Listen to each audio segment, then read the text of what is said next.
कहानी ऐसी भी एक बहू। सुबह का लगभग 10 बजे का समय था।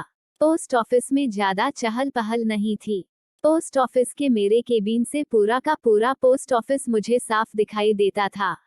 मेरी नजर एक 40 से 42 साल की महिला पर गई।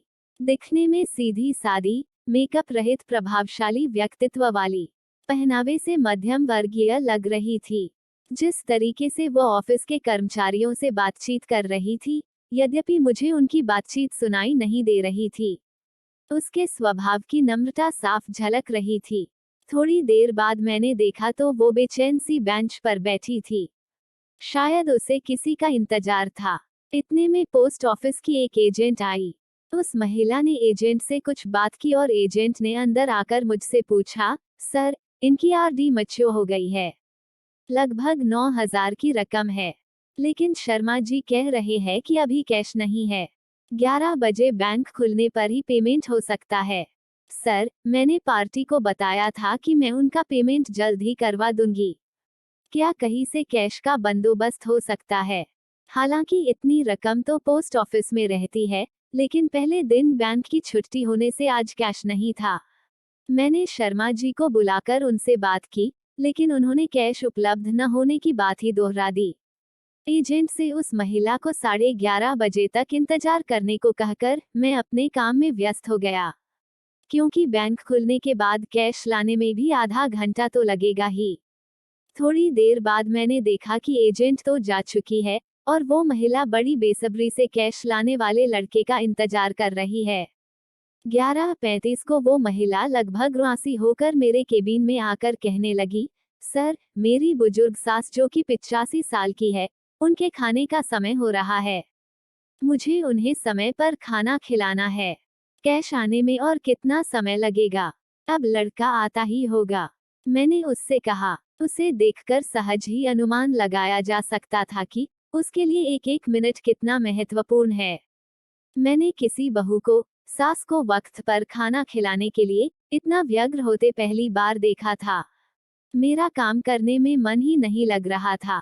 पूरा ध्यान उस महिला पर ही केंद्रित था। उसकी बेचैनी मुझसे देखी नहीं जा रही थी। सच बताओ, यदि उस वक्त मेरे पास पैसे होते तो मैं खुद उसे अपने पैसे देकर वक्त पर रवाना कर देता। कैश आने पर मैं अपने पैसे ले लेता। लेकिन हाय री किस्मत, मेरे पास भी इतने पैसे न थे। मैंने उसे बुलाकर कहा, आप यहाँ पर हस्ताक्षर कर दीजिए, ताकि कैश आने पर आपका उतना वक्त भी बचे। उसने हस्ताक्षर कर दिए और बेंच पर जाकर बैठ गई। 11:45 हो गए, लेकिन लड़का नहीं आया। अब उसका धैर्य जवाब देने लगा। वो मेरे पास आकर कहने लगी, सर, मैं अब और इंतजार नहीं कर सकती। मेरा घर भी दूर है। खाना बनाने में भी वक्त लगेगा। मैं कल आकर कैश ले जाऊंगी। देखिए, आपने फॉर्म पर हस्ताक्षर कर दिए हैं। इसका मतलब है कि आपको कैश मिल गया है। अतः कैश तो आपको अभी ही ले जाना होगा। अब वो कुछ ज्यादा ही परेशान हो गई। 11:55 को वो फिर मेरे पास आई। माफ कीजिएगा, मैं और इंतजार नहीं कर सकती। मैं जा रही हूँ। मुझे मेरी सास को वक्त पर खाना खिलाना है, चाहे इसके लिए मेरा इतने रुपयों का नुकसान ही क्यों न हो जाए। और वो सचमुच में चली गई। मैं और मेरा पूरा स्टाफ भौचक्का होकर उसे जाते हुए देखता रह गया। मेरी पोस्ट मास्टर की नौकरी में यह पहला केस था जिसमें ग्राहक को पैसे से ज्यादा अपनी सास को खाना खिलाने की पड़ी थी। एक मध्यम वर्गीय बहू जिसके लिए 9,000 रुपए बहुत मायने रखते हैं, पूरे 12 महीने थोड़े थोड़े पैसे जमा कर उसने यह राशि जुटाई थी। इतनी सहजता से पैसे छोड़कर कैसे जा सकती है? हम सभी को यह बात हजम ही नहीं हो रही थी। आजकल में ही नहीं, ये तो प्राचीन काल से ही सास बहू का रिश्ता एक ऐसा रिश्ता कहलाता है जिसे जैसे न चाहते हुए दोनों ही निभाती है। आए दिन हम सास बहू के अन बन के किस्से पढ़ते सुनते रहते हैं। थोड़े दिन पहले ही मैंने न्यूज में एक वीडियो देखा था जिसमें एक बहू अपनी बीमार और बुजुर्ग सास को पति की गैरमौजूदगी में खूब मारती है।